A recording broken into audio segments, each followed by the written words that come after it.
From a purely financial perspective, 2022 was a down year for video games. Overall sales have swooned since 2021, which analysts have chalked up to both regression from the COVID boom and the lack of a central, needle-moving blockbuster on the release schedule.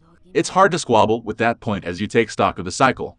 2022 did not contain a marquee installment to a galactic franchise Starfield, Final Fantasy Romance 16, and The Legend of Zelda. Tears of the Kingdom are each earmarked for 2023.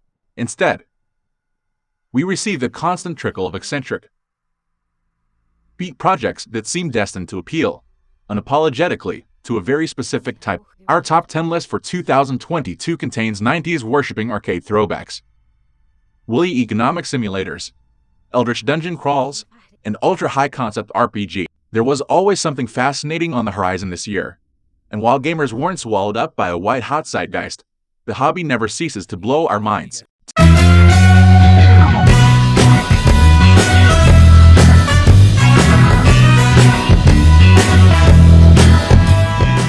10. Teenage Mutant Ninja Turtles: Shredder's Revenge. If you're a child of the 90s, you likely once fantasized about a world with unlimited quarters.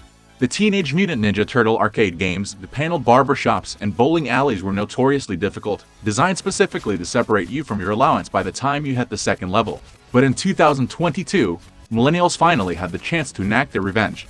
Shredder's Revenge is a full-throated tribute to the twilight of the arcade era, when beat-em-ups reigned supreme. You and a gaggle of friends churned through a legion of identical, purple-clad ninjas, without ever fearing a trip to the change machine again. The campaign is swollen with all sorts of vintage TMNT throwbacks, which will cement you back at your happy place, standing in the corner of a Chuck E. Cheese, a slice of pizza propped against the joystick, with one of those infinite weekend afternoons ahead. 9. Disney Dreamlight Valley. It is a little strange that more developers haven't aped the tried and true Animal Crossing formula. Gameloft, the venerable mobile-oriented studio, finally took the bait in the best way possible. Disney Dreamlight Valley, as the name implies, sends you to an overgrown hamlet that was at least once upon a time home to a variety of Disney characters. As you clear out the bramble and break away the stone, slowly but surely, those former residents make their return, eager to present players with a bucolic, homesteading fantasy. At last, a chance to furnish a home with Remind the Rat, or tend the garden with Mickey Mouse, or enjoy the sunset with Kristoff. Dreamlight Valley is textbook emotional manipulation, but it effortlessly captures the core fantasy of the average Disney adult. Life would be so much simpler with friends like these. 8. Victoria 3. The grand strategy titans of Paradox Interactive tend to stick with antiquity in their games. Crusader Kings and Europa Universalis are both set in the High Middle Ages and Age of Kings and regions where swaths of territory can change hands with a severed bloodline.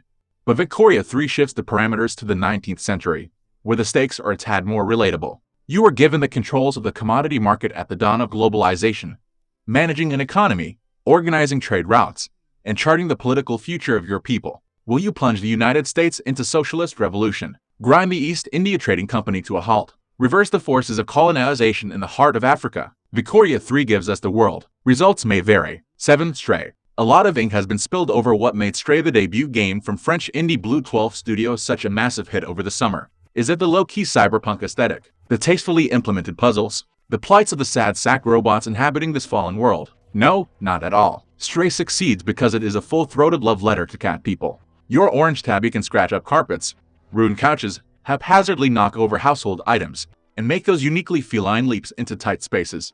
Never has so much effort been made to recreate, in exacting detail, the proclivities and mercurialness of the average house cat. No wonder Blue 12 had us eating out of its hands. 6. Nobody Saves the World. That title is more literal than you might think. In Nobody Saves the World, you take control of a little white blob named, you guessed it, Nobody.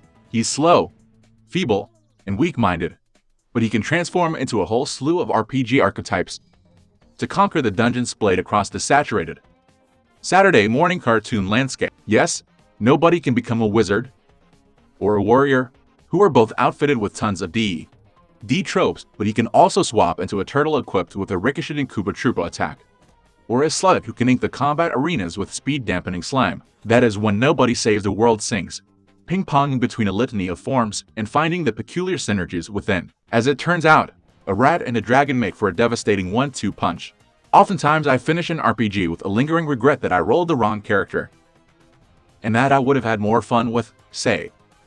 Greater emphasis on an ignored school of magic. Nobody saves the world renders the problem totally irrelevant. By the time the credits roll, you'll have seen everything that little white blob is capable of. 5. Splatoon 3. There is an argument to be made that Splatoon has been on cruise control since the first game in the series emerged as a surprise hit for Nintendo during its dark, financially precarious Wii U era. Yes, it is true that Splatoon 3 very much resembles Splatoon 2, which itself was a modest but insubstantial refining of the ideas in the original. You are still going to be battling other punky squiddling teenagers for superiority, coating the map in your national colors with a variety of esoteric water guns that dispense massive, only payloads of ink in a variety of different shapes. Ink shotguns, pistols, sniper rifles, and so on. The innovations in the combat will only be noticed by the most ardent Splatoon addicts.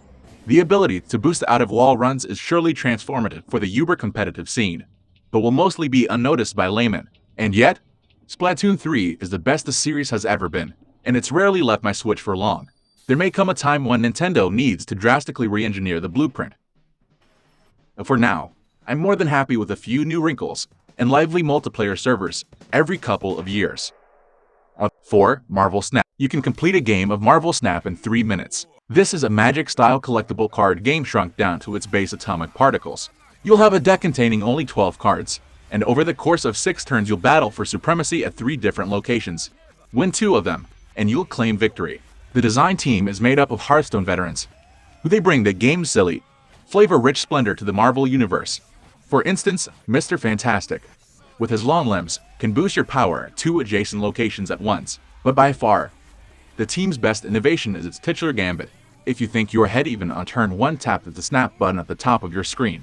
You'll double your rewards if you claim victory, and risk brutal punishment if your hubris fails.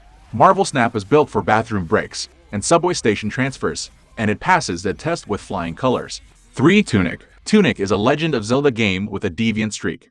You are exploring a diorama realm filled with monsters that are no match for your sword and shield.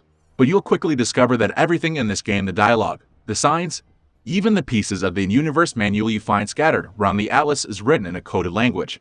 It is up to you to parse the runes, and the only tools in your inventory are cunning and guile. Those moments where you discover a whole new dimension hiding in plain sight are Tunic's lifeblood. It lends to a genuine sense of metaphysical puzzle solving. You are not prying open secret passageways or trapdoors. You're uncovering that maybe there is a fast travel system stashed in the mechanics so long as you know what button to push. That's Tunic's finest magic trick. By the time you're finished, you'll finally understand how to play the game. 2. Neon. Neon White is a first-person shooter where players are pretty much invincible. You are a celestial sinner on the bubble of purgatory who needs to prove his mettle before gaining access to heaven. The evil-eye demons in your path can't muster much more offense than an evil glare. Most of them will be easily dispatched with one pull from your divine arsenal of firearms. No, the true villain in Neon White is the timer, which can mercilessly separate you from a gold or a bronze medal in a matter of seconds. The levels in Neon White can usually be completed in a minute or less, and they each require a tight network of air dashes, double jumps, and Super Mario-style ground pounds like a Parker Sizzle reel in zero gravity. When it all comes together, Neon White is a masterclass of momentum and control, even as you're struggling to shave that last millisecond off the registrar to guarantee your immortality. 1. Elden Ring. If you recall the decaying Gothic ramparts in Dark Souls, or the condemned Victorian hell of Bloodborne, then you already know that when From Software is at its best, the studio creates some of the most iconic settings you'll ever find in a video game. Elden Ring expanded on From's tried and true formula, dense, clockwork universe packed with furtive secrets and ecclesiastic lore into, perhaps, the largest world ever rendered on a console.